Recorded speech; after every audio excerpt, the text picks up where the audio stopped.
मैं हूँ सिया और आप मेरे साथ सुन रहे हैं बानी और आहान की कहानी। ये रिश्ते प्यार के। अगर माधव को उनके इरादे के बारे में थोड़ा सा भी शक हुआ तो अमीर आदमी के साथ शादी करने के उसके सपने को ताला लग जाएगा। जब जूली ने ये सोचा तब उसने तुरंत ही बानी अपनी बात रखते हुए कहा, बानी, बिना किसी एविडेंस से तुम हम पर इल्ज़ाम नहीं लगा सकती हो। मैं तो एक साधारण और दयावान औरत हूँ जिसका कोई बैकग्राउंड और कॉन्टेक्स्ट नहीं है, तो फिर मैं किडनैपर्स को कैसे जानूंगी? मुझे उनके बारे में कैसे पता होगा? दयावान औरत, एक औरत जिसने शादी से पहले एक नाजायज़ बेटी को जन्म दिया, एक रखेल जो अपनी नाजायज़ बेटी के साथ किसी और के प्रॉपर्टी को हथियाना चाहती है। मुझे नहीं लगता तुम्हारे जैसी दयावान औरत जो इतनी बेशर्म है दुनिया में कहीं मिलेगी। बानी, माधव चिल्लाया। उसने अभी अभी सबके सामने अपने रिश्ते को ठुकराया था, पर यह बानी फिर से वही खोद रही है। ये तो उसके चेहरे पर पब्लिक में बहुत बड़ा थप्पड़ था। माधव को यह बहुत नापसंद था। उसने चेहरा सिकुड़ कर कहा, मिज़दास बुजुर्ग है, तुम्हें उनसे ऐसी बात नहीं करनी चाहिए। माधव ने बानी के चोटों को नज़रअंदाज किया, पर जूली के लिए आवाज़ उठा रहा है। उससे बानी को बहुत दुख हुआ। जूली ने जब देखा कि माधव उसकी मदद कर रहा है तो उसे पता चल गया कि वो उसके लिए गिल्टी है। उसने जल्दी से फाइट बैक करने के लिए कुछ सोचा। बानी, मेरे तुम्हारे पिता के साथ कोई नाजायज़ रिश्ता नहीं है। मैं भला तुम्हारा किडनैप क्यों हुआ करूँगी? इसके अलावा तुम्हारे पिता मेरा कैरेक्टर बहुत अच्छे से जानते हैं। तुम ये बस गलतफहमी के लिए वजह से कर रही हो। या बानी, तुम हम पर ऐसी क्रूरता से इल्ज़ाम मत लगाओ, क्योंकि हर्ष मुझे पसंद करता है और तुम्हें नहीं, रिया ने जल्दी से कहा, जो इस वक्त बहुत ज़्यादा ही दंग हो गई थी। अब जब उसने जाना कि क्या हुआ तो वो ऑफकोर्स बानी के खिलाफ ज़रूर बोलेगी। तुमने कहा कि तुम्हारी किडनैपिंग हुई थी, फिर तुम यहाँ क्या कर रही हो? क्या किडनैपर्स के मन में तुम्हारे लिए दया जाग गई और उन्होंने तुम्हें छोड़ दिया?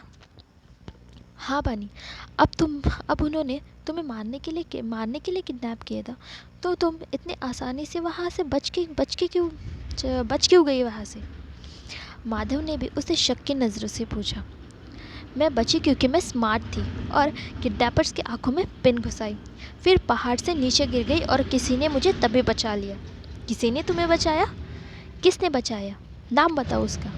जूली ने जल्दी से पूछा। उसका ये प्लान बानी के खिलाफ बिल्कुल फुल प्रूफ था। इस लिटिल बीच को किसने बचाया उसे ये जानना ही होगा। मैं तुम्हें क्यों बताऊँ? ताकि तुम सारा बदला उस आदमी पर निकालो जिसने मुझे बचाया। बिल्कुल, बानी किसी को ये नहीं बता सकती थी कि उसे यंग मास्टर आहान ने बचाया था। यह देख के कि बानी उसे बचाने वाले इंसान का नाम नहीं बता रही है, रिया ने तिरस्कार से पूछा, शायद वहाँ कोई किडनैपिंग हो ही नहीं और लोग भी नहीं जिन्होंने तुम्हें बचाया था। ये तो सिर्फ तुम्हारी एक रची साजिश है। मैंने खुद ही साजिश रची? क्या मिज़दास हमेशा दूसरों को बदनाम करती है? क्योंकि तुम तो बिल्कुल क्लियर हो कि मैंने साजिश रची है। फिर क्या तुम एक साजिश बनाकर मुझे दिखाती क्यों नहीं हो? दिखाओ मुझे। तुम बेवजह मुझ पर झूठे इल्ज़ाम मत लगाओ। जब तक तुम ये साबित नहीं करोगी कि तुम्हारा किडनैप हुआ था और तुम्हें किसने बचाया, तब तक हमें ये लगेगा कि तुमने बस कहानी बनाई है और तुम कहानी में हम पर शक लगा रही हो। उस बैंकेट को अटेंड करने वाला एक अमीर फेमस और हाईली रिस्पेक्टेड दिल्ली का डॉक्टर था। वो जूली और उसकी बेटी की आक्रामकता को सहन नहीं कर सका। उसने बीच में कहा, मिज़दा बानी की चोटें उनकी खुद की बनाई नहीं हो सकती। ये तो ज़रूर किसी बाहरी फोर्स से बनी हुई है। फिर भी ये किडनैपिंग तो नहीं होगी ना? शायद उसे किसी और किसी और चीज़ से चोट लगी होगी और हमें फंसाने के लिए, हमारा नाम खराब करने के लिए किडनैपिंग का नाम दे रही है। रिया ने जल्दी से जवाब दिया, मुझे भी यही लगता है कि ये सब इसकी खुद की बनाई हुई चाल है।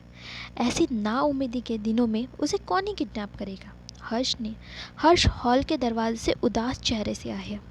बानी से थप्पड़ खाने के बाद हर्ष ने अपने चेहरे पर ढककर कॉरिडोर में ही वो रुका रहा हॉल में जो भी हुआ उसे कुछ पता नहीं था, जब तक प्राची आंटी ने उसे कॉल करके बानी के साथ उसके लाइव कन्वर्सेशन के बारे में नहीं बताया।